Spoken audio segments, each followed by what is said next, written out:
요즘 몸에 좋다고 하는 다양한 미네랄이 광고가 많이 되고 있습니다. 좋은 미네랄을 함유한 식품이나 이것이 진짜 좋은 약이다 하는 광고를 많이 보게 됩니다. 미네랄은 왜 중요한가? 자연계에는 총 92 물질 원소가 있습니다. 92개의 물질 원소인데 그 중에서 인체는 21개의 원소로 구성되어 있습니다. 주로 산소, 탄소, 수소, 질소, 이게 4대 주요 원소인데 이게 우리 몸의 96%를 차지하고 나머지 4% 미네랄입니다. 미네랄은 여러분 알다시피 칼슘, 인, 황, 칼륨, 나트륨, 마그네슘, 철, 구리, 아연 많습니다. 종류는 많고 소량씩이기 때문에 우리 몸에서는 이제 토탈해서 4% 정도 차지하고 있습니다. 미네랄은 왜 중요한가? 우리 인체의 성장과 유지 그리고 생식과 효소 활동에 반드시 필요한 영양소입니다. 그런데 이 미네랄은 몸에서는 합성이 안 되고 음식으로만 섭취해야 합니다. 이 중요한 미네랄은 근본적으로 두 가지로 나눕니다. 무기물과 유기물입니다. 유기물이라 하면 생명체가 만든 화합물입니다. 주로 이제 탄소를 중심으로 해서 화학작용을 일으키죠. 그 다음엔 무기물은 우주 최초의 빅뱅과 초신성이 만든 최초의 자연 물질입니다. 그래서 이 미네랄은 또한 이게 결합 형태에 따라서 중립자 미네랄, 이온화된 미네랄, 식물성 유기질 미네랄로 나눕니다. 중립자 미네랄은 자연계에 있는 이온화되지 않은 순수 돌, 쇠 이런 것들의 광물질입니다.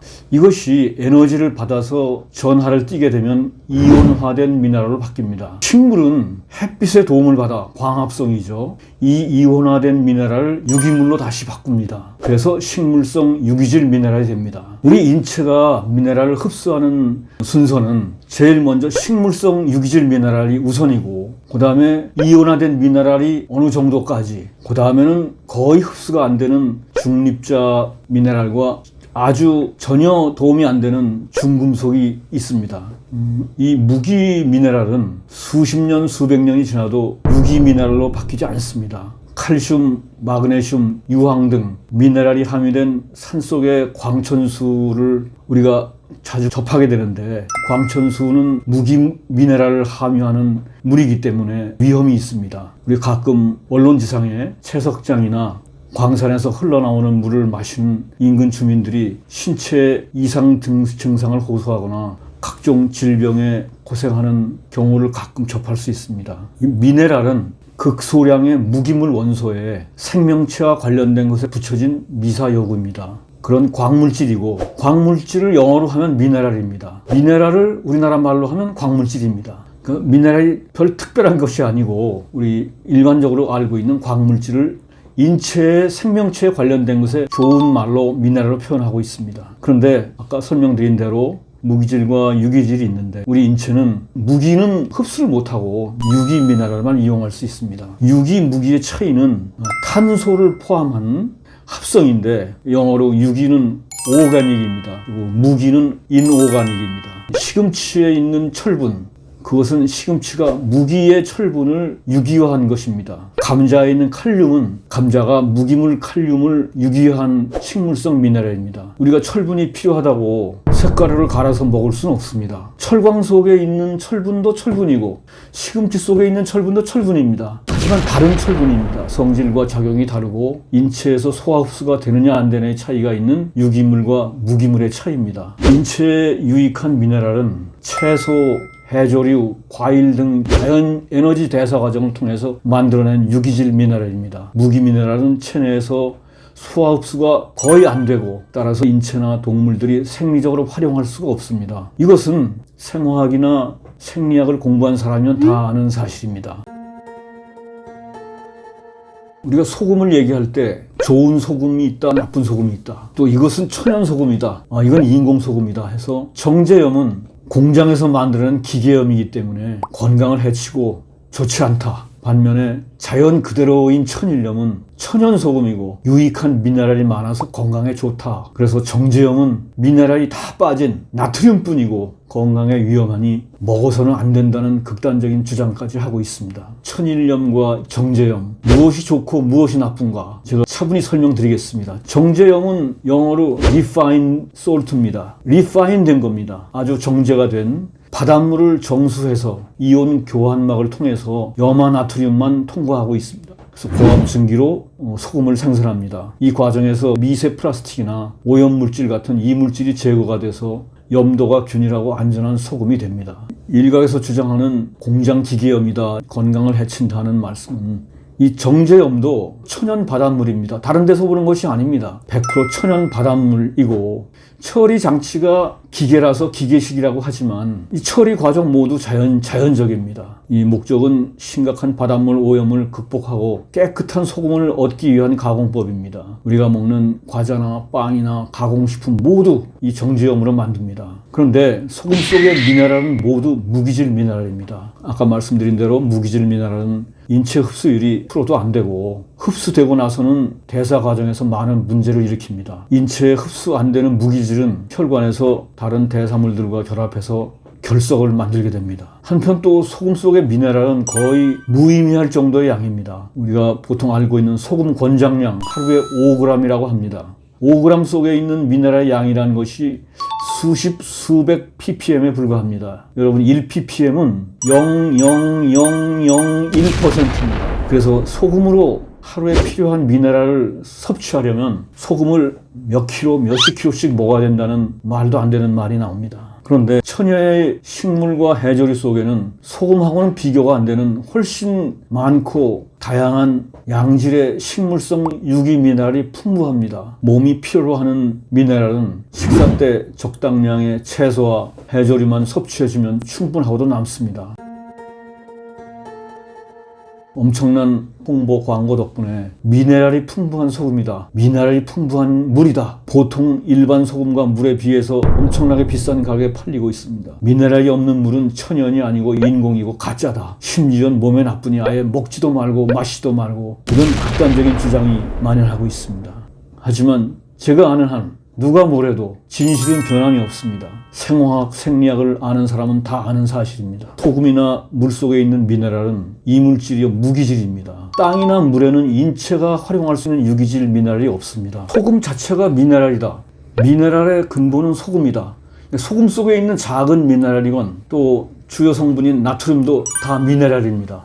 무기질입니다. 그러면은 소금 속에 있는 나트륨도 무기 미네랄인데 왜 인체에 흡수가 잘 될까요? 무기 미네랄이면 먹지 말아야 될 것 아닙니까? 하지만 우선 답을 말씀드리면 소금 속의 나트륨은 물에 잘 녹아서 몸이 쉽게 받아들일 수 있기 때문에 저희가 인체에서 활용할 수가 있습니다. 소금은 염화나트륨이라고 합니다. NaCl입니다. 화학식으로. 나트륨과 염소의 결합으로 염화나트륨은 물에 넣으면 바로 용해가 됩니다. 그래서 나트륨과 염소 분리가 되고 이것은 곧 이온 형태가 됩니다. 앞서 이온화된 물질은 잘 흡수가 된다고 말씀드렸습니다. 우리 몸은 이온 상태의 나트륨을 잘 흡수합니다. 반면에 다른 무기질 미네랄, 철이나 아연 이런 것들은 물에 안 녹고 몸의 흡수율이 극히 낮습니다. 나트륨은 무기 미네랄 맞습니다만 다른 무기 미네랄과는 다르게 인체의 소화 흡수가 잘 되는 무기 미네랄입니다.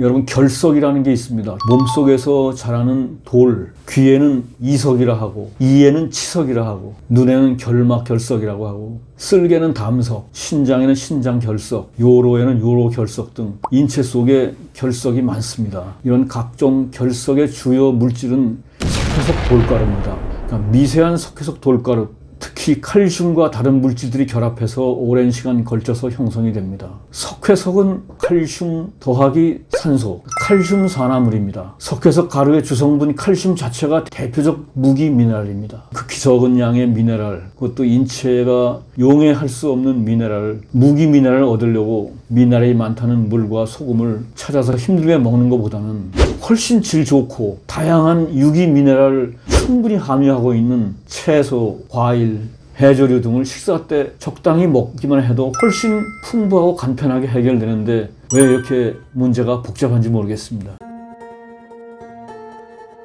최근에는 미세 플라스틱의 위험성 증폭되고 있습니다. 생수병, 요즘은 인공 눈물을 담는 극소 플라스틱 앰플까지 들먹이는 현실입니다. 미세 플라스틱의 위험성과 제 생각엔 무기질 미네랄의 인체 용해가 안 되는 위험성은 비교가 안 됩니다. 소금을 넣고 물을 넣고 천연이냐 가공이냐 무기물이 얼마나 있느냐 없느냐는 사실 소모적 논쟁입니다. 어떤 의미에서 넌센스입니다.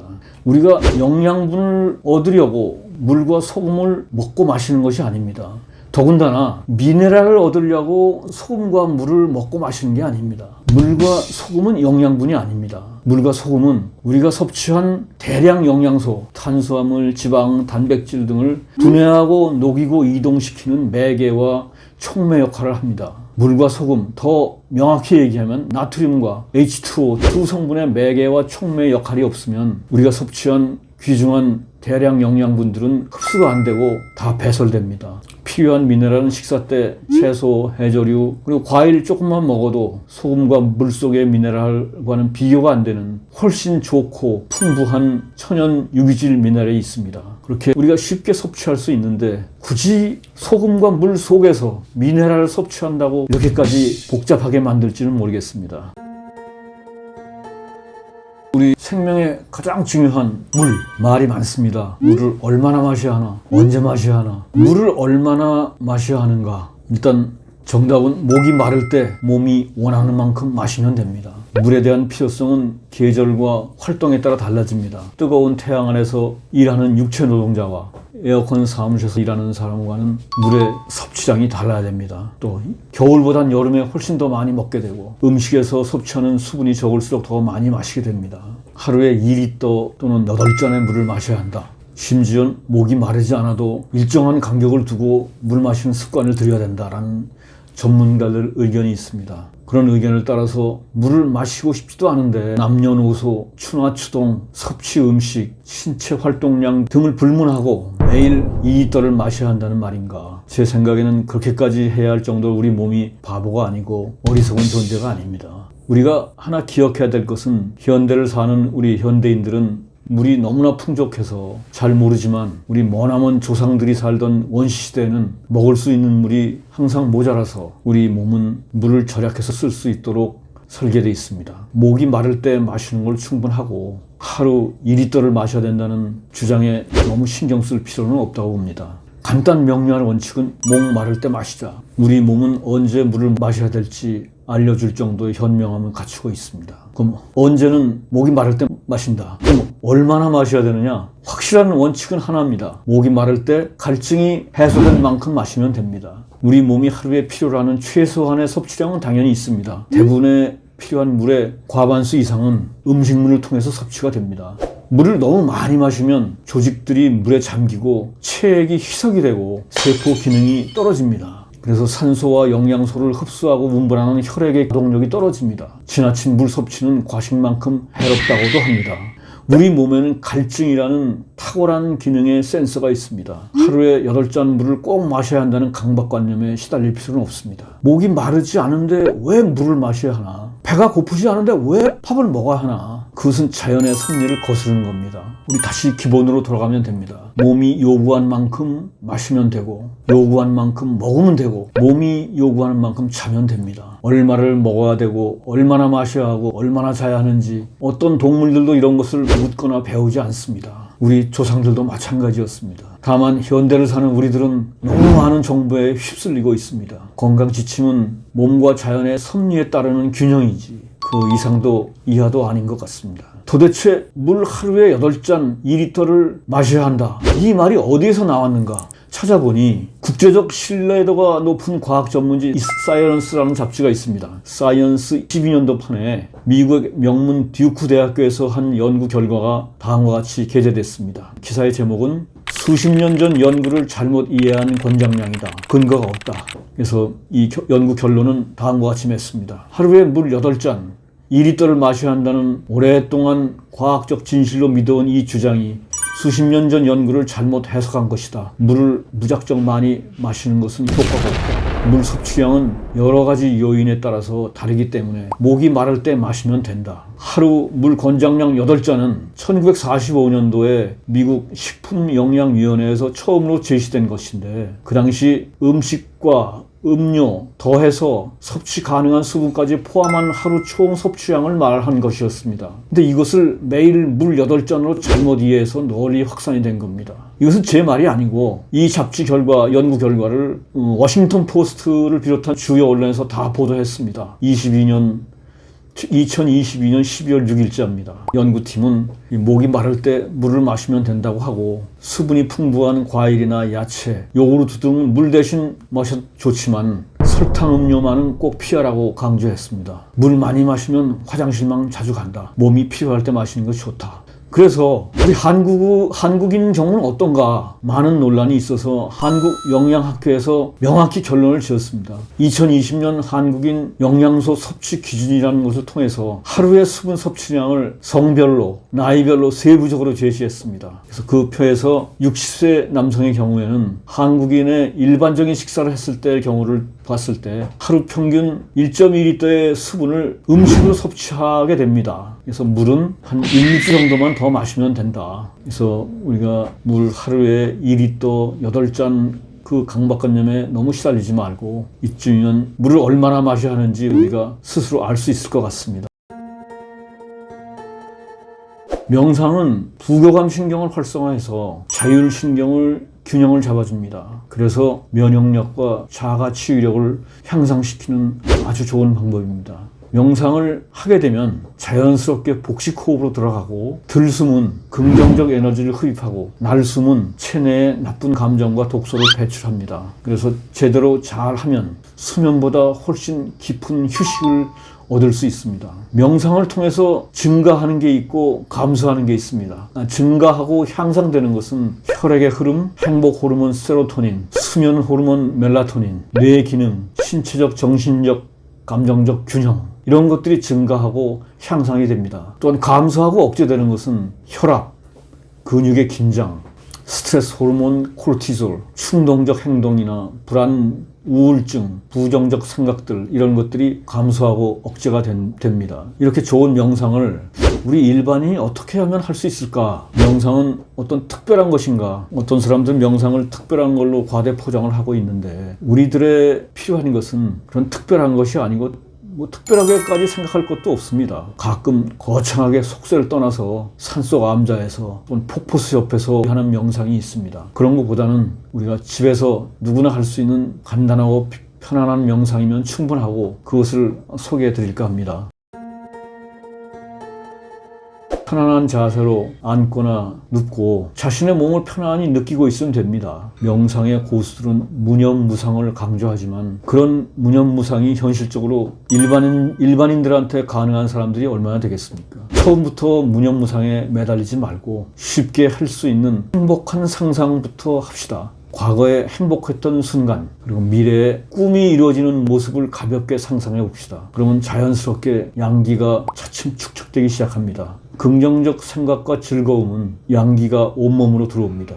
호흡을 자연스럽게 하면 됩니다. 의식적으로 호흡을 이렇게 저렇게 만들 필요는 없습니다. 감정을 차분하게 해주는 명상음악도 은은하게 듣는 것도 좋은 방법입니다. 핵심은 긍정적인 생각은 긍정적인 에너지를 불러옵니다. 그러니까 눈을 감고 행복한 상상을 하면 양기가 하복부 단전에 쌓입니다. 그래서 이런 수련이 점차 깊다 보면은 어느 때 몸도 생각도 있고 자연스럽게 어느 정도의 무념무상으로 들어갈 수 있습니다. 의식적으로 무념무상을 하겠다고 해서 되는 것이 아닙니다. 명상은 특별한 사람들의 전유물도 아니고 멀리 있는 것도 아닙니다. 이론적이고 고답적인 무념무상에 너무 얽매이지 말고, 우선 즐거웠던 생각들과 앞으로의 좋은 상상을 하면서 차분하게 편안하게 행복 명상으로 시작을 하면 차츰 좋은 방향으로 진전될 수 있습니다.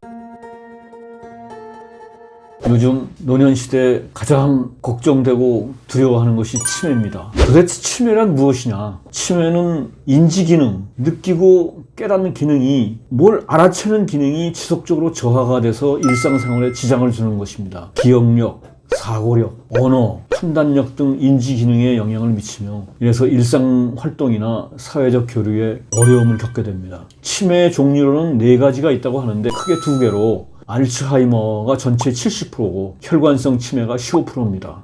알츠하이머는 신경세포의 손상이나 신경세포 간의 연결장애로 발생합니다. 혈관성 치매는 우리 알고 있는 뇌경색, 뇌출혈. 뇌경색은 뇌혈관이 막히는 거고 뇌출혈은 터지는 건데 뇌경색과 뇌출혈을 합해서 뇌졸중이라고 합니다. 그럼 뇌졸중 같은 뇌혈관 질환으로 인해서 뇌 혈액 공급이 감소되거나 차단돼서 뇌 조직에 손상이 발생돼서 일어나는 것입니다. 우선 치매에 들어가기 전에 우리가 치매에 대해서 오해하고 있는 3가지가 있습니다. 우선 치매에 걸리면 인생이 끝났다는 오해부터 풉시다. 첫 번째 오해는 치매는 진행이 매우 빠른 병이다. 그렇지 않습니다. 대부분 치매는 서서히 진행이 되고 평균 10년 정도 걸쳐서 진행이 되고 서서히 임종을 맞게 됩니다. 두 번째 오해는 난폭하고 알 수 없는 말로 소리 지르는 병이다. 그러지 않습니다. 치매는 오히려 얌전하고 온순해지는 병입니다. 간혹 길거리를 배회한다고 생각하는데 실제로 배회하는 사람은 극히 일부분입니다.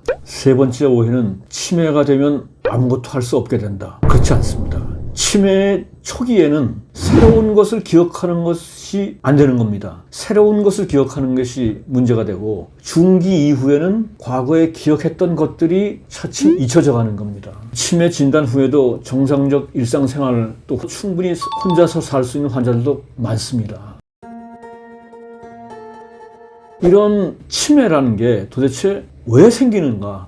제가 간단히 4가지로 요약을 해봤습니다. 노화는 치매를 유발하는 가장 큰 요인입니다. 치매 환자의 구성을 봤을 때 60세 인구 중엔 한 1%밖에 안 됩니다. 15세 정도 되면 7% 정도, 85세 이상에선 30%로 증가합니다. 우선 첫 번째 치매 요인은 최대 위험인자는 청력 저하입니다. 국제 알츠하이머 협회와 세계적 의학저널 랜셋에서 발표한 치매에 관한 보고서에 따르면 12개 위험인자를 제거하면 치매의 40%를 예방하고 낮출 수 있다고 합니다. 그 12개 위험인자 중에서 가장 큰 문제가 청각장애입니다. 귀가 점점 어두워지면 외부에서 들어오는 정보가 현저히 줄게 됩니다. 그 다음 위험인자는 뇌손상, 흡연, 우울증, 사회적 고립 등입니다. 좀 의외의 사항은 과도한 음주가 위험인자 1%밖에 되지 않는다고 나와 있는데 좀 의외입니다. 한편 세계보건기구 WHO는 전 세계 젊은이들의 절반가량이 앞으로 난청이 될 위험성이 있다고 강하게 경고하고 있습니다. 특히 20대의 청력 저하가 심각해서 40세의 청력 수준을 가진 사람이 많다고 합니다. 우선 긴급 대책으로 높은 음량의 이어폰이나 헤드폰을 사용하는 것을 적극 말리고 있습니다. 근데 거의 습관화가 되고 있습니다, 지금은. 또한 65세 이상 고령층 가운데 노인성 난청은 40% 정도 됩니다. 이것에 대한 방지 대책도 우선 큰 소리로 듣지 않는 겁니다. 들리고 들릴 수 있으면은 가능한 한 조금 낮은 소리로 듣는 습관이 중요합니다. 특히 고령자들은 큰 소리로 떠드는 경우가 많은데 주변에 피해를 주는 것 물론이고 무엇보다 본인들의 치매 위험이 높아집니다. 혈액순환의 악화, 혈관이 막히면 난청 위험이 급증합니다. 그래서 당뇨병과 동맥경화 예방이 중요한 이유가 이런 질환들 때문에 혈액순환이 악화가 되기 때문에 또한 당뇨병과 동맥경화가 치매의 원인이 됩니다. 또 소소하지만 큰 소리로 코를 풀거나 가래뱉는 습관도 많은데 이런 것이 청력저하의 또 다른 요인이 됩니다. 또 다른 치매의 원인으로는 뇌세포를 파괴하는 여러 가지 물질이 있는데 그 중에 가장 큰 원인이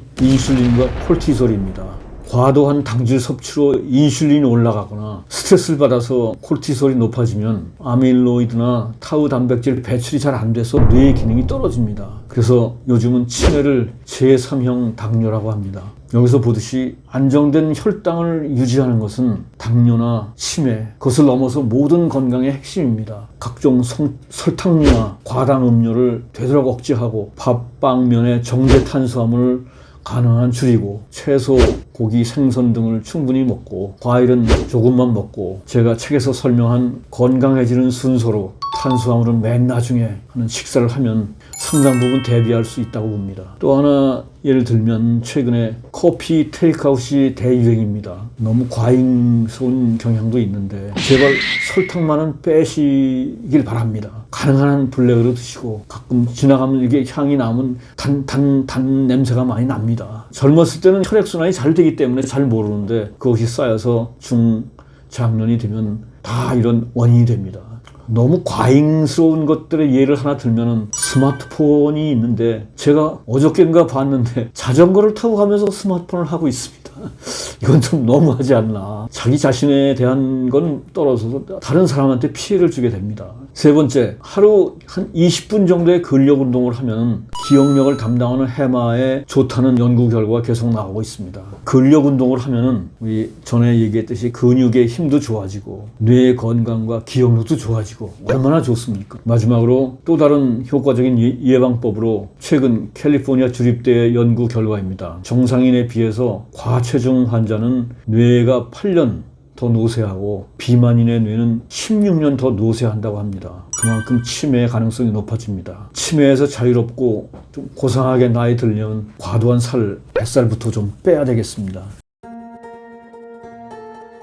외상성 뇌 손상은 축구하면서 헤딩을 하고 권투하면서 머리를 많이 맞고 중장년이 돼서는 치명적인 손상이 됩니다. 축구하더라도 헤딩을 하지 마십시오. 또한 오래 앉아있는 생활 습관이 치매로 발전하고 있습니다. 오래 앉아있는 생활을 하면 몸이 차츰 동면 상태에 진입하게 되는데 그러면 대사가 억제돼서 혈압과 혈당이 증가합니다. 이런 증가된 혈압과 혈당은 혈관에 손상을 주게 되고 뇌에 혈액이 적절히 공급이 안 됩니다. 그러면 뇌의 통신망 역할을 하는 백질이 손상되고 자꾸 사라집니다. 그러면 뇌의 커뮤니케이션이 서서히 중단이 됩니다. 이런 광범위한 백질의 손상은 인지력을 빠르게 저하시켜서 치매와 뇌졸중의 위험이 됩니다. 한편 낮잠과 음악이 치매 예방에 효과가 있다고 합니다. 여러분 자다가 가끔 깨시기도 하시죠. 저도 그런데 제가 알아보니 인간은 원래 수면법을 하고 있습니다. 다상수면은 자다가 깨고 또 필요하면 또 자고 한 번에 충분히 안 깨고 쭉 잘 수 있는 동물은 사자나 호랑이 같은 강자들입니다. 다른 대부분의 동물들은 위험성에 처하게 될까봐 자다가 깨기도 하고 이런 것이 습관이 돼서 다상수면을 하고 있습니다. 그래서 이 다상수면의 하나의 또 방법으로 낮잠이 있는데 낮잠은 뇌의 피로를 풀어주고 기억력이 향상된다는 사실도 밝혀집니다. 미국 우주항공센터, 나사, 또 마이크로소프트, 구글 같은 데서는 낮잠을 권장하고 있습니다. 낮에 잠시 낮잠을 즐기면서 치매 예방에도 도움이 됩니다. 우리 대표적 우리나라 슈퍼에이저 김영석 교수님도 오후에 낮잠 잠시 10분, 20분 낮잠을 즐긴다고도 했습니다. 또한 음악이 치매 증상을 억제하는 데 큰 도움이 됩니다. 능동적으로 노래를 부르거나 악기를 연주할 때 효과가 더 높다고 합니다. 30세 이전에 익힌 가사나 멜로디는 평생 가고 한동안 잊고 살았어도 어느 날 불현듯 떠오릅니다. 노래를 부르면 엔돌핀이 많이 솟고 함께 부르면 그 자체가 사회활동이 돼서 외로움이 훨씬 덜합니다. 음악을 즐기는 것은 치매 예방뿐만이 아니고 뇌세포를 재생하는 효과도 있습니다. 가수들과의 교감뿐만 아니고 악기 연주나 멜로디도 누군가와 소통하는 느낌을 줍니다. 그래서 음악은 홀로 남겨진 시간과 공간을 채워주는 훌륭한 매개체요 윤활제입니다. 감상하는 것도 도움이 되고 노래를 직접 부르거나 함께 참여하면 훨씬 긍정적 효과가 증폭이 됩니다. 마지막으로 잔존치아의 중요성입니다. 70세 이상의 평균 치아수를 보면 치매가 아닌 사람은 잔존치아 15개, 치매가 의심되는 사람은 10개 이하라고 합니다. 치아가 20개 이상의 사람은 치매에 걸릴 확률이 절반으로 낮아진답니다. 제가 계속 강조드리는 것은 노년관리, 건강관리의 핵심 중에 하나가 잔존치아 20개를 사수하자. 자기 치아, 잔존치아 20개 매우 중요합니다. 정신과 의사들은 다음과 같이 강조합니다. 마음이 청춘이면 몸도 청춘이다. 이 나이에 무슨 이런 소극적인 생각은 절대 금물이다. 노령에도 뇌세포는 증식합니다. 그래서 죽을 때까지 공부하고 일하고 활동하자. 정신과 의사들이 계속 강조하는 말입니다. 노화란 나이보다는 마음의 문제입니다. 흔히 편히 쉬면 쉴수록 몸에 좋다. 긴장을 풀고 편히 쉬는 것은 분명히 몸에 좋은 일입니다. 이 말에는 이론이 없는데 그러면 오래 편히 쉴수록 몸이 더 건강하지 않느냐? 사실은 그렇지 않습니다. 느슨한 생활만 하는 사람은 건강하지 못합니다. 질병에도 약하고 수명도 짧습니다. 요양원의 노인들을 봅시다. 뭔가를 배우고 바쁘게 활동하는 노인들은 발표회나 과제 때문에 편히 쉴 시간이 적습니다. 아무것도 안 하는 노인들보다는 긴장감을 자주 느끼게 되는데 그래서 건강하게 오래 사십니다. 긴장감이 없으면 이완도 떨어집니다. 원래 긴장이 있어야 풀리는 이완도 있는 겁니다. 완급 조절이 있어야 됩니다. 휴식과 휴식 사이에는 적절한 스트레스와 긴장이 함께 해야지 훨씬 건강할 수 있습니다. 그래서 죽을 때까지 공부하고 일하고 활동하자. 뭘 해야지 되느냐? 제가 많이 고민을 해봤는데 실제로 우리 일반인들이 활용할 수 있는 실용적 가이드라인을 추천드립니다. 자, 아침에 일어나면 상온에 생수 반병 정도를 마시고 제가 강조하고 있는 동양의학 양생법 3가지, 고치법, 회진법, 제항공을 5분 정도 하십시오. 5분 정도면 충분합니다. 이 한 30-40번 상하로 부딪히고 침 삼키고 그 다음에 항문 수축운동 5분 정도 하시고 아침은 건너뛰고 사업이나 직장 근무하시는 분들은 업무를 보시러 가시고 직장 근무가 없으시면 집에서 가까운 헬스클럽으로 아침 출근 직장으로 만드시면 어떨까 합니다. 헬스클럽이 아니더라도 좀 인근 공원도 많이 있으니까 그쪽을 아침 출근 직장으로 만듭시다. 그리고 헬스클럽을 마치고 오전 중에는 공공도서관으로 가시면 좋겠습니다. 우리나라 도서관 시설은 세계 인류 한편으로 최고 수준이라고 합니다. 각 지자체에서 최고의 주안점이 도서관입니다. 시설 경쟁을 하고 있습니다. 지자체장은 다음 선거에서 또 뽑혀야 되기 때문에 일반 주민들이 가장 선호하는 인기 있는 것이 무엇이냐.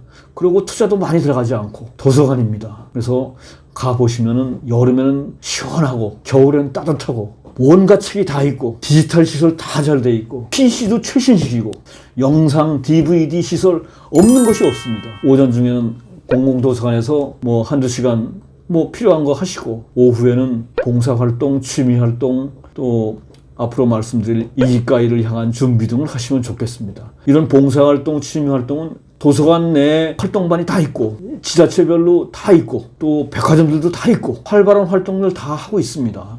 그럼 벌써 하루가 다 갑니다. 바쁩니다. 그리고 저녁에는 말씀드린 대로 아침 우리가 걸렀으니 편하고 여유있게 만찬을 즐기십시오. 마음이 통하는 사람들과 편하고 즐겁게. 삼식이는 절대로 안 됩니다. 이식이도 퀘스천입니다. 목표는 일식이나 영식이를 잡고 바쁘게 생활을 하십시오. 우리가 건강하기 위해서 이러이러한 공부도 해야 되고 뭐 어떨 땐 잘 모르기도 하고 근데 알아도 생활 습관은 잘 바뀌지 않습니다.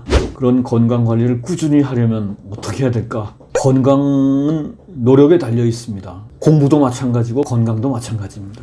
건강을 유지하고 강화하기 위해서는 우리는 뭔가를 해야 됩니다.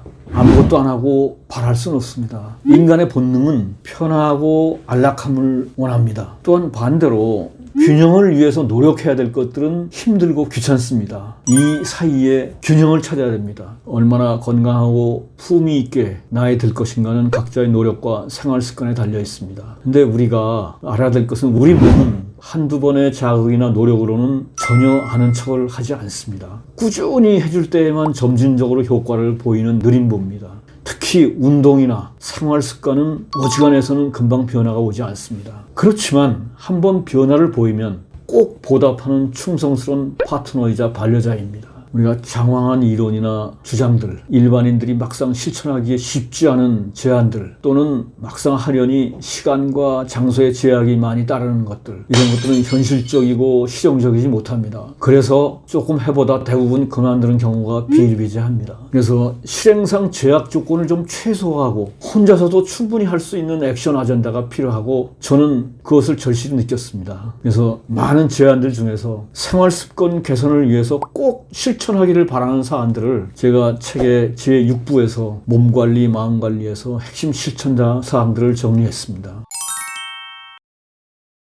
특정한 도구나 준비가 필요한 것도 아니고 많은 시간이 요구되는 것도 아니고 병원이나 의사에 의존할 필요도 없고 약이나 건강식품을 먹으라는 얘기도 아니고 단지 하겠다는 의지, 적당한 시간, 몸을 움직이거나 자극을 주는 열정, 그리고 꾸준한 실행력만 갖추면 아주 간편하고 시간, 장소 제약도 없고 따로 돈도 들지 않고 효과는 강력한 양생법을 제가 추천했습니다. 일일이 다 설명드리긴 좀 그렇고 꼭 참고하시고 그 중에서 최소한 절반만이라도 차근차근 실천에 옮기시면 그 보답은 반드시 따라올 겁니다. 꾸준함만은 잃지 마십시오. 우리나라 사람들은 성질이 급해서 조금 해보다 기대에 못 미치면 그만두는 경우가 대부분입니다. 다시 강조하지만 우리 몸은 한두 번의 자극이나 노력으로는 전혀 아는 척을 하지 않습니다. 꾸준히 해줄 때에만 차츰 점진적인 효과를 보이고 일단 효과를 보이면 꼭 보답하는 충성스러운 파트너입니다.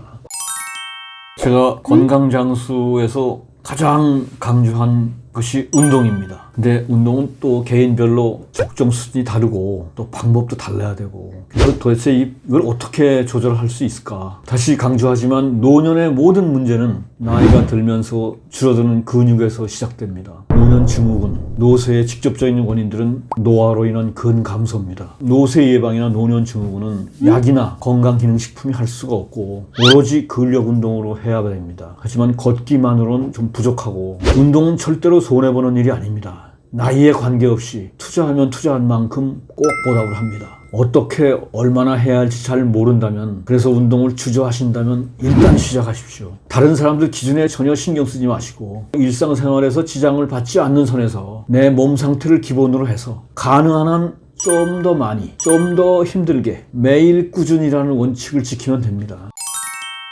헬스클럽이라면 일반적으로 웨이트 트레이닝은 두 가지 중에서 자신에 맞게 선택하십시오. 한 세트에 한 번 할 때 6번이나 10번 정도를 반복할 수 있는 중량 또는 좀 가벼운 중량으로 한 번 할 때 10번 내지 15번 정도 할 수 있는 중량. 각 세트 사이엔 잠깐의 휴식이 필요하고 첫 번째 조금 무거운 중량 한 번에 6번 내지 10번 들을 수 있는 방법은 젊은 층이나 중년층에 어울리고 두 번째로 조금 가벼운 중량을 10번 내지 15번 들었다 놨다 할 수 있는 정도는 장년층이나 고령세대에 적합하다고 봅니다. 운동 시간은 30-40분 정도면 적당하고 아무리 많아도 1시간을 넘기지 않는 게 좋습니다. 운동 부위로는 일주일에 3번 정도 전신 운동, 맨 위 팔다리부터 온몸까지, 그 다음에는 부분 운동이 있습니다. 등, 다리, 가슴, 어깨, 코 이런 부분으로 나눠서 하는 운동도 있습니다. 그러니까 전신 운동을 할 것이냐 부분 운동을 할 것이냐 대부분은 부분 운동을 택하고 있습니다. 부분 운동을 한 3개 내지 5가지 운동을 선택해서 운동별로 세트당 한 10 내지 15회 그리고 총 3세트 하면 충분합니다. 자세히 설명드리기가 복잡한데 제가 책에서 제시한 운동 일지를 참고하시면 좋겠습니다. 웨이트 운동, 근력 운동이죠. 웨이트 운동의 중량에 대한 스포츠학의 기준은 중량의 부하가 최대 근력의 60-70%면은 근력 발달은 좀 적지만 장애나 다칠 위험성도 적습니다. 70-80% 정도면 가장 적절하다고 하고 80-90%는 근육 발달은 좋지만 장애나 손상 위험성이 커집니다. 가장 적절한 70-80%의 중량을 가지고 트레이닝을 지속하면 90세의 고령자라도 근육량과 근력이 증가할 수 있습니다. 최대 근력의 70-80%. 최대 근력이란 어느 정도인가? 최대 근력을 볼 수 있는 방법은 한 세트당 한 번 할 때 14회 이상 반복 가능하면 60-70%고 7 내지 13회 가능하면 7-80%고 그리고 7회 미만이면 8-90%입니다. 최대 근력의 7-80%의 중량을 가지고 하는 것이 좋습니다. 또한 근력과 근육을 발달시키려면 같은 부위 근육 운동을 일주일에 최소 2번 이상. 그러니까 아까 얘기한 부분 운동을 한다면은 한 하루나 이틀 걸러서 이렇게 바꿔서 하면은 일주일에 같은 부위가 한 2번 내지 3번 돌아옵니다. 그러니까 근육 운동으로 스트레스를 받는 우리 근육 조직은 세포들이 일부 파괴가 되기 때문에 하루나 이틀 정도 쉬어줘야 됩니다. 하루 이틀 정도 휴식하면 복원이 되고 그러면 이전보다 더 증가한 근육으로 발전됩니다. 그런데 휴식을 하지 않고 계속 운동하면 근육 발달에 방해가 되고 근육 위축이 생기기도 합니다. 제가 지금 말씀드린 것은 헬스클럽에서의 운동이고 꼭 헬스클럽이 아니더라도 집이나 근처 적절한 공간에서 충분히 할 수 있습니다. 푸시업, 스쿼트, 앉았다 일어서기, 플랭크, 팔꿈치와 발끝으로 몸통 지탱하기, 크런치, 윗몸 일으키기, 아령, 제자리 뛰기, 이 운동만 해도 충분하고는 않습니다. 푸시업, 스쿼트, 플랭크, 크런치, 이 네 가지는 가장 쉬운 운동이지만 가장 기본이 되고 가장 효과가 좋은 겁니다. 그래서 꼭 헬스클럽을 안 가시더라도 이 네 가지, 푸시업, 스쿼트, 플랭크, 크런치, 자세한 설명은 네이버나 구글 들어가면 뭐 너무나 많습니다. 어떻게 해야 되고 자세부터 다 나와 있으니까 우선 요 단어 네 가지만, 이것만 기억하시고 이것만 하루 아침에 한 20분만 하더라도 매일 한다면 정말 좋은 효과가 나타납니다. 지나친 운동은 오히려 역효과입니다. 그래서 운동은 오래 할 필요가 없고, 근력 운동의 3대 원칙은 짧게 하지만 강하게, 그리고 꾸준히입니다. 세 가지: 짧게, 강하게, 꾸준히. 그래서 하루 순수 운동 시간 3-40분은 충분합니다. 중량 운동, 근력 운동은 20분만 해도 충분합니다. 그리고 웨이트 운동은 주 3 내지 5회. 그렇게 많이 시간이 걸리는 것도 아닙니다. 생활 습관으로 들이면은 아주 편하고 몸에 좋습니다. 순수 운동 시간 30분, 그 중에 근력 운동 20분, 그리고 주 한 3, 4, 5회. 일반 사람들이 충분히 할 수 있는 정도의 양입니다. 아까 말씀드린 짧게 대신 거르지 않고 매일 하는 게 훨씬 효과적입니다. 내가 할 수 있는 최대치를 한다고 생각하면 되고, 중량 운동도 장년층이나 고령층의 경우에는 무거운 무게로 무리하기보다는 조금 가벼운 무게로 드는 횟수를 조금 늘리는 게 좋습니다.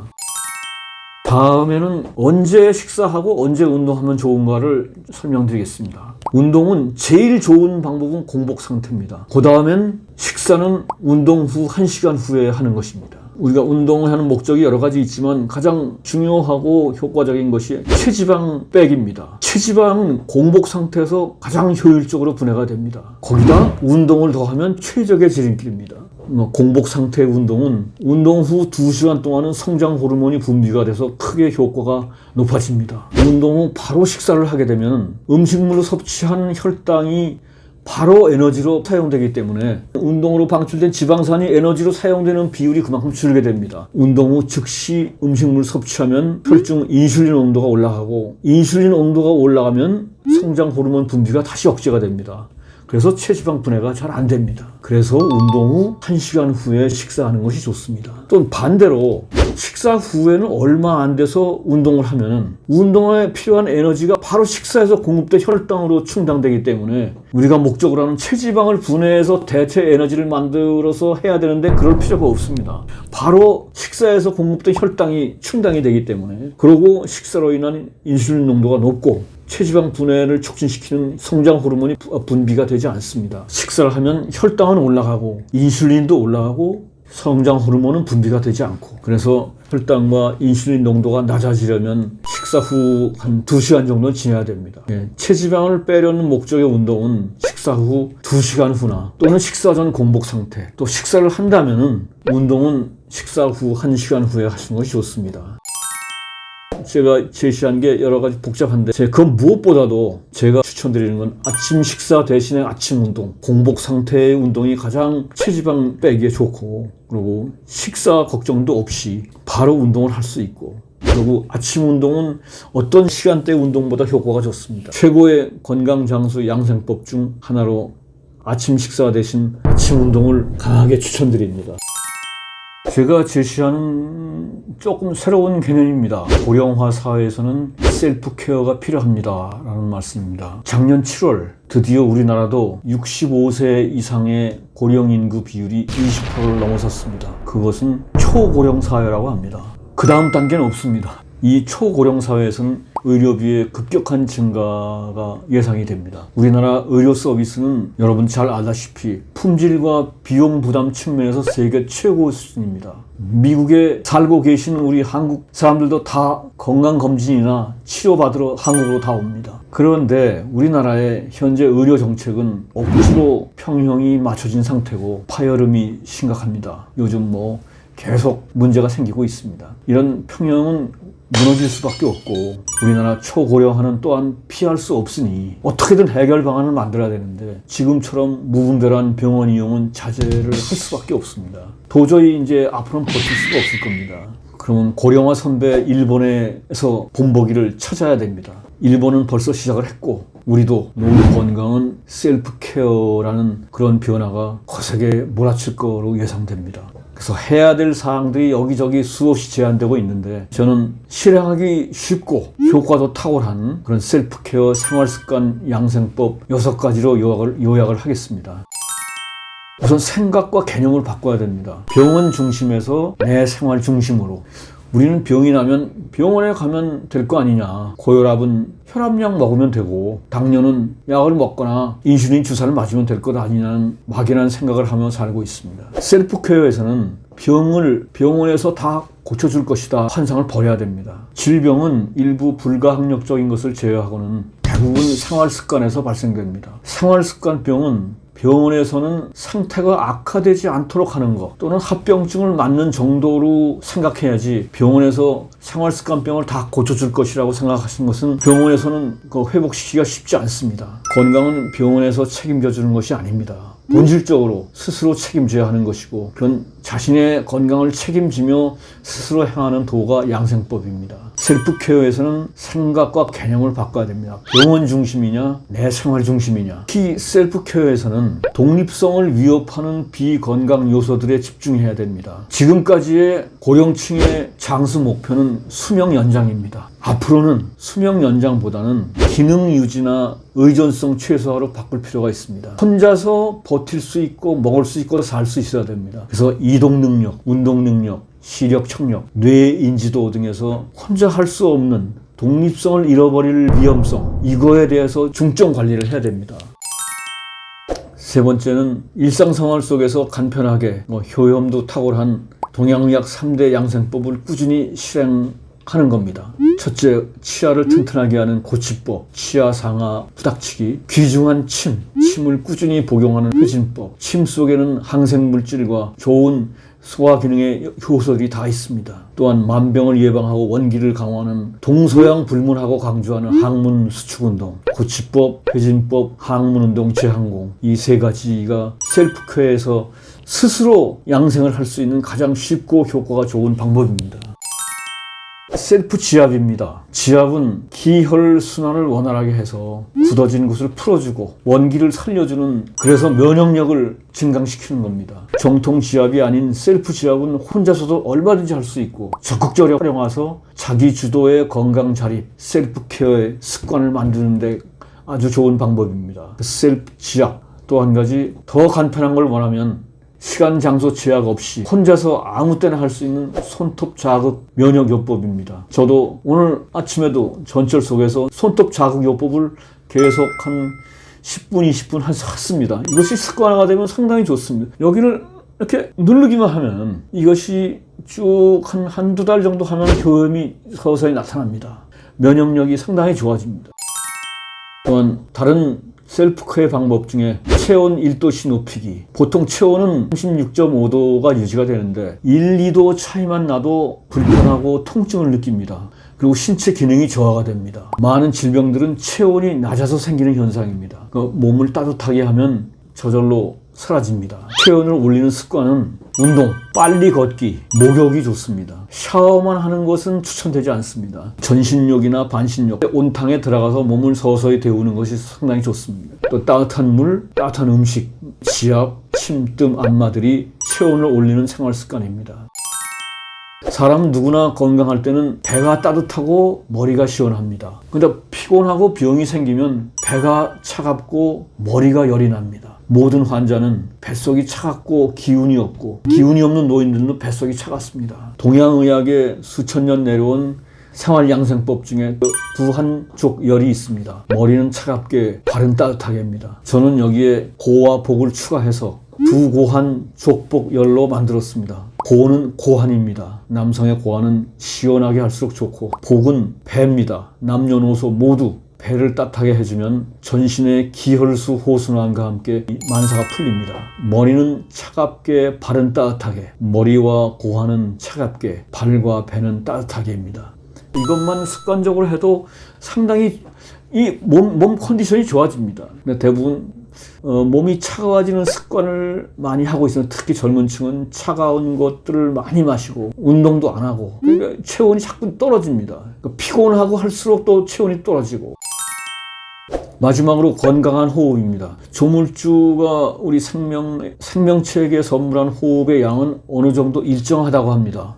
호흡이 빠르면 일찍 가고 호흡이 느린 시간이 많을수록 편히 장수할 수 있다고 합니다. 어떻게 보면 먹는 것보다 더 중요한 게 숨쉬기입니다. 제대로 된 건강한 숨쉬기라 하면 깊이, 깊게, 길게, 가늘고 고요하게, 그리고 고르게. 건강장수 호흡양생법의 약자가 심장세균입니다. 심, 깊이 있게, 장, 길게, 세, 가늘고 고요하게, 균, 고르게. 동양의학에서 호흡은 몸속의 나쁜 기운을 배출하는 중요한 기능이고 올바른 호흡법은 장출식입니다. 길게 내뿜는 겁니다. 장출식은 숨을 천천히 길고 가늘게 내쉬어서 심신을 이완시키는 것인데 길게 내쉬게 되면 들이쉬는 입식은 저절로 짧게 됩니다. 자연스럽게 됩니다. 그래서 이 장출식이 복식호흡의 기본이 되고 단전호흡이고 명상을 하다 보면 자연스럽게 장출식이 됩니다. 복식호흡과 단전호흡과 명상의 시작과 끝이 장출식 호흡법입니다. 노령층에서 점차 문제가 되는 것이 노인의 냄새입니다. 그래서 제가 그 주제를 잠깐 터치를 했는데 남자는 여자보다 후각 감퇴가 빨라서 본인 냄새를 모르는 경우가 많습니다. 그래서 특히 남성 노인들이 조심해야 됩니다. 가장 좋은 냄새는 중년부터는 사라집니다. 남성의 노인 냄새는 노네랄이라는 물질이 40세부터 증가하기 때문에 생깁니다. 일본의 도호쿠대학교 조사 결과가 있습니다. 누군가를 좋아하게 되는 계기는 외모다. 반대로 누군가를 싫어하게 된 계기의 90%는 냄새 때문이다. 또는 고령이 돼도 노인 냄새가 나지 않는 사람들도 한 절반 정도는 됩니다. 이런 분들은 피부를 청결히 관리하거나 항산화력이 강한 사람들입니다. 건책 같은 냄새, 노네랄은 피부가 산화해서 발생합니다. 그래서 활성산소가 많이 체질이 되면 증가합니다. 노인 냄새가 나는 사람은 몸이 산화되기 쉬운 사람이고 뇌 역시 손상이 커집니다. 그래서 항산화 물질을 잘 섭취하고 질 좋은 수면, 적절한 운동이 활성산소를 낮추고 노인 냄새도 낮출 수 있습니다. 자, 해야 될 일은 피부를 청결히 관리하고 목욕은 필수입니다. 전신욕, 반신욕을 하면은 특히 온탕에서 냄새가 순환이 되고 배출이 됩니다. 그래서 샤워만 하는 것은 권장하지 않습니다. 또다시 강조하지만 적절한 운동이, 꾸준한 운동이 노인 냄새도 없앨 수 있습니다. 꾸준한 운동은 기혈 순환을 촉진하고 노폐물과 냄새를 배출하고 촉진합니다. 그 다음에 항산화 식품을 잘 섭취하는 것이 좋습니다. 항산화 식품은 파이토케미칼로 한번 소개를 드렸고 오늘 다시 스캐빈저 식품으로 소개를 드립니다. 자세한 내용들은 네이버나 온라인에 너무 잘 설명이 되어 있습니다. 파이토케미칼이나 스캐빈저 식품을 잘 섭취하는 것이 노인 냄새를 방지하는 데 큰 도움이 됩니다. 노년의 건강 중에 저희가 삶의 보람이라는 주제를 또 하나 강조했습니다. 일본에서는 이기가이라고 합니다. 영어권에서는 버킷리스트라기도 하기도 하고 하여튼 삶의 보람, 뭔가 삶의 목표를 갖는 것이 노년 건강에 중요합니다. 일반적으로 노년을 쇠약, 병약, 우울, 고독에 시달리는 시기로 보고 있지만 고령층은 슬프거나 우울하지 않습니다. 그런 노인들도 있지만 대부분 젊은이보다 더 행복하다고 합니다. 행복감은 30대 후반부터 감소하다가 50대 중반 이후로 급격히 상승합니다. 고령층에서 가장 행복했던 나이로 많이 꼽히는 연령은 82세라고 합니다. 물론 건강이 뒷받침되어야 하겠죠. 삶의 보람이 있으면 나이와는 상관없이 뇌는 크게 변화합니다.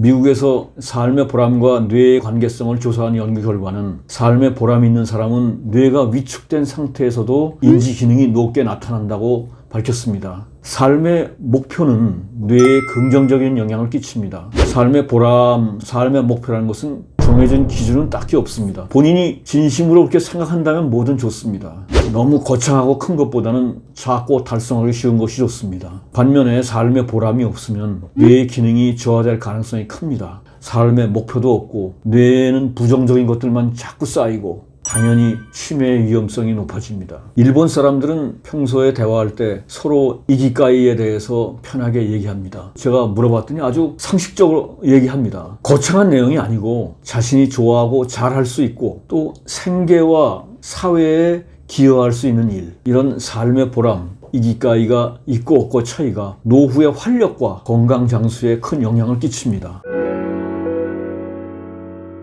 일본 친구들로부터 간접적으로 전해받은 간단한 이기가이 몇 가지 소개해 드리겠습니다. 일본은 이미 고령층 인구가 25%를 넘어서 30%에 육박하고 우리나라도 곧 다가갈 겁니다. 그래서 많은 관심들이 고령층의 건강에 대해서 집중되고 있습니다. 이기가이도 또한 그렇습니다. 몇 가지 예를 들면 나는 제대로 된 요양병원과 요양원을 운영하고 싶다. 많은 사람들이 요양병원, 요양원에 불만이 많습니다. 나는 그렇게 제대로 된 걸 하고 싶다. 또 재밌는 건 노인 유치원 개념입니다. 노인들도 유치원처럼 등교해서 재미있게 보내는 시간이 필요하다. 헬스에 집중한 유치원, 오락, 레스토랑, 카페형, 여러 가지 다양한 형이 있다고 합니다. 또 어떤 사람은 고령층에 특화된 헬스클럽, 그런 걸 운영하고 싶다. 또 고령층 전문 강사로 지자체 자원봉사를 하고 싶다. 또 특이한 거는 고령층 전문 간호사를 하고 싶다. 간병인이 아니고 전문 간호사 정식 자격증을 취득해서 고령층 간호에 특화하고 싶다. 또한 일본 사람들 관심이 동아시아 3국, 역사가 중국에서 한국에서 전해온 것들이 많다고 느끼기 때문에 동아시아 3국의 역사를 심층 탐구하고 싶다. 또 한 사람은 알프스의 독일, 불란서, 이태리 지역에서 각각 3달씩 살아보기. 이건 뭐 버킷리스트하고 겹치는데, 하여튼 이런 삶의 보람이나 목표, 자기 생계에도 도움이 되고 사회에도 기여할 수 있는 일, 이런 삶의 보람이나 목표가 있으면은 의욕을 일으키고 삶의 지향점이 생기고 뇌와 행동의 활력이 증가합니다. 그래서 막연히 그냥 하루하루 보내는 것보다 뭔가 구체적인 삶의 보람과 목표를 세우시면 그것이 의욕을 일으키고 지향점이 되고 행동과 뇌에도 활력을 줄 수 있습니다. 우리가 알고 있는 건강 상식 중에 잘못 알려진 것들이 꽤 있습니다. 꼭 다 틀렸다기보다 그렇게 너무 일방적으로 주장하는 것이 좀 문제가 있다는 말씀입니다. 예로 2가지를 설명드리겠습니다. 첫째, 의사가 처방해준 약은 모두 다 먹어라. 얼핏 들으면 아주 지당하신 말씀입니다. 이거를 의사나 약사들에 물어봐도 모두 당연한 얘기 아니야? 라고 할 겁니다. 그러나 다시 생각해 봅시다. 약은 일종의 독입니다. 약물 치료는 독으로 독을 제압한다는 논리하의 치료법입니다. 환자에게 확실한 약효를 나타내도록 대부분의 의사들은 약을 좀 넉넉히 처방하는 경향이 있습니다. 또 쓸데없이 약을 많이 주는 무능한 의사도 많습니다. 무능한 의사일수록 약을 많이 줍니다. 의사가 약을 많이 주는 이유는 의사와 약사가 환자에게 이제는 약을 복용하지 않아도 됩니다 라고 정직하게 말한다면 만에 불의의 사태가 발생했을 때 그 말에 책임을 져야 할 것입니다. 그래서 책임을 피하기 위해서 본심을 떠난 얘기를 할 수가 있는 것입니다. 그래도 상식 있는 의사는 몸을 위한다면 약을 너무 많이 먹지 말라고 조언을 할 겁니다. 원래 약이 필요 없어질 만큼 환자의 자가치유력이 높아지도록 환자를 지도하고 경과를 꼼꼼히 관찰하는 것이 본래 의사가 할 일입니다. 하지만 현실은 의사가 한 사람 한 사람한테 시간과 노력을 많이 들일 수가 없습니다. 현재 의료 시스템은 박리담의 구조이기 때문에 의료의 질은 관계없고 환자의 수를 늘리는데 초점이 맞춰져 있습니다. 환자마다 설명을 늘어놓다 보면 병원 경영이 어려워집니다. 그래서 표준 치료하에 준하여 약을 처방하는 것이 일반적인 선택이 됩니다.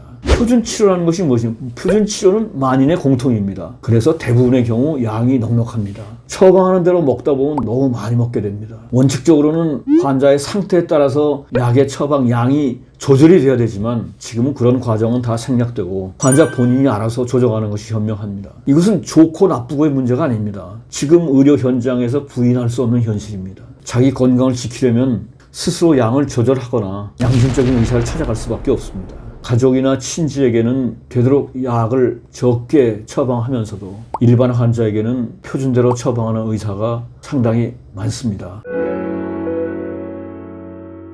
약은 필요한 기간 내에 필요한 최소량만 먹는다면 아무 문제가 없습니다. 하지만 무슨 약이든 길게 먹는 것은 좋지 않습니다. 약은 우리 몸의 이물질이며 독입니다. 그리고 무엇보다 약을 오래 먹어야 될 이유가 없습니다. 약은 병을 근본적으로 치료하는 것이 아닙니다. 증상을 완화하는 것입니다. 더 나아가서는 약은 증상을 완화를 시키기 때문에 근본적인 해결을 지연시키기도 합니다. 약을 장기간 복용한다는 것은 근본 해결을 지연하며 독을 체내에 계속 넣는 셈입니다. 자가 치유력, 면역력을 높이고 건강을 향상시키는 이상적인 약은 세상에 없습니다. 무슨 약이든 장기간 그리고 많이 먹는 것은 절대로 몸에 안 좋습니다. 일본의 저명한 약사이자 영양학 박사인 우타카와 구미코 씨가 한 말이 있습니다. 그의 3대 저서 약사는 약을 먹지 않는다. 약에 의지하지 않고 건강하게 사는 방법. 약이 병이 된다. 이 책에서 전하는 진솔한 조언들 중에서 몇 가지를 요약합니다. 우리의 일상 현실에서 그대로 따르긴 쉽지 않지만 충고에 담긴 뜻은 공유할 필요가 있습니다. 우리나라에서도 약사들은 자신의 식구들한테는 되도록이면 약을 먹게 하지 않습니다. 우타카 구미코 씨가 한 말입니다. 여러분, 병원에서 처방해준 약을 다 먹지 않아서 의사에게 혼난 적이 없습니까? 제대로 모두 먹지 않으면 낫지 않습니다. 내 말을 안 들으면 나중에 모릅니다. 엄포성 말까지 하는 의사도 있습니다.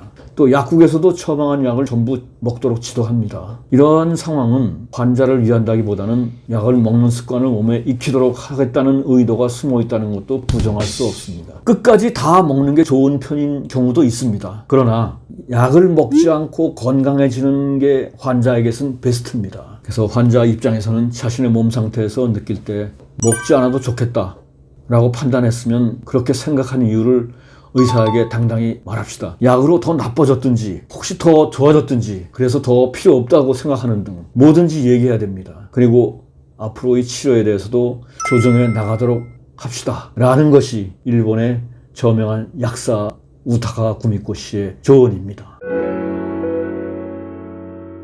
마지막으로 수면은 꼭 하루에 7, 8시간을 자야 하나? 수면은 단순한 휴식이 아닙니다. 우리가 쉰다고 생각하지만 몸은 수면 중에도 열심히 일하고 있습니다. 밤에 자는 동안에 우리 몸은 낮에 훼손된 자가 치유력을 복구합니다. 수면을 소홀히 하면 그 복구 작업을 방해하는 셈입니다. 그래서 잠을 잘 자야지 우리 자가 치유력, 면역력이 건전하게 유지가 됩니다. 우리가 어렸을 때부터 귀에 따갑게 들은 얘기가 규칙적인 생활을 하라입니다. 규칙적인 생활을 하면 면역력이 높아지고 불규칙한 사람들은 면역력이 훨씬 낮고 질병의 원인이 됩니다. 특히 중장년 이후는 불규칙한 생활을 피해야 됩니다. 수면도 되도록이면 규칙적으로 하고 취침은 되도록 밤 12시 이전에, 기상은 아침 6시, 7시 이전에 6, 7시간은 푹 자도록 권장되고 있습니다. 참고로 암 환자들의 경우에 지금까지 불규칙했던 생활을 규칙적으로 개선하기만 해도 면역력 지표가 현저히 상승하는 사례가 많습니다. 자, 그렇다면 수면 시간은 몇 시간이 좋을까? 많은 전문가들의 의견에 의하면 수면을 최소한 7, 8시간 이상 하라고 강조합니다. 그렇다 보니까 많은 사람들이 절대 시간 자체에 스트레스를 많이 받는 것 같습니다. 하지만 여기에는 개인차가 있으니까 수면 시간에는 너무 크게 예민하게 반응하지 않아도 됩니다. 평균적으로 그렇다는 것이지 나에게 꼭 그렇게 해야지만 된다는 건 아닙니다. 잠이 오지 않는데 왜 억지로 잠을 자야 되나? 졸립지도 않은데 억지로 잠을 자려고 애쓰다가 보면 더욱더 잠에 대해서 스트레스를 받게 되고 그것이 점점 더 수면 강박감으로 악화시키는 요인으로 작용합니다. 제 주변에도 그런 분들이 몇 분 계십니다. 잠이 안 오면 일어나서 뭔가를 하다 보면 대개는 조금 지나면 저절로 졸리게 돼 있습니다. 설사 밤을 꼬박 새우더라도 다음 날에는 무조건 잠이 오게 돼 있습니다. 우리가 알아둘 것은 절대 시간보다는 더 중요한 두 가지가 있습니다. 수면의 절대 시간 자체보다 두 가지 중요한 것은 아침에 눈이 번쩍 떠지는가, 그리고 낮에 생활에 지장이 있을 만큼 졸립지는 않은가, 이 두 가지입니다. 5시간만 자도 아침에 몸이 가뿐하고 낮에 졸립지 않다면 아무 문제 없습니다. 반대로 9시간을 자도 아침에 몸이 무겁고 낮에 졸립다면 수변에 문제가 있는 겁니다. 나한테 적절한 건강법은 내 몸 상태에 있습니다. 건강하고 즐겁게 지내고 있다면 전문가들이 말하는 절대 원칙에 그렇게 예민하게 반응할 필요는 없습니다. 우리 몸은 우리가 생각하는 것보다 훨씬 지혜롭습니다. 그래서 처음부터 맹목적으로 약, 의사, 병원에 너무 의존하지 말고 내 몸과 더 진솔하게 마주치고 내 몸 안의 생명력과 자가치유력을 굳게 믿고 존중합시다. 일단 병이 진전돼서 의사와 병원에 의존하게 된다면 병원에서 잘 할 수 있는 것, 그리고서 병원에서 할 수 없는 것을 제대로 알고, 또한 의사에게 맡길 것과 의사에게 맡기지 않아도 될 것을 구분해서 가능한 한 자신의 몸은 자신이 돌본다는 원칙을 세웁시다. 서양 의학이 잘 다룰 수 있는 문제를 가지고 대안적인 치료법에 의존하지 말고, 또한 서양 의학이 치료하기 힘든 증세를 놓고 서양 의학에서 도움을 얻으려고 하지 맙시다. 제가 제시하는 건강 장수 핵심의 뚫을 꿰뚫고 나서 나누어는 건강 관련 불량 정보에 휘둘리지 맙시다. 무엇보다 타인에 의한 수동적인 처치 이전에 우선적으로 이 책에서 제시된 건강 장수 4대 핵심 식, 동, 의, 심의 실천사항을 꾸준히 반복합니다. 꾸준히 행하여 건강 자립을 추구하고 하늘이 주신 귀중한 천명을 다하며 삶의 보람을 누립시다. 감사합니다.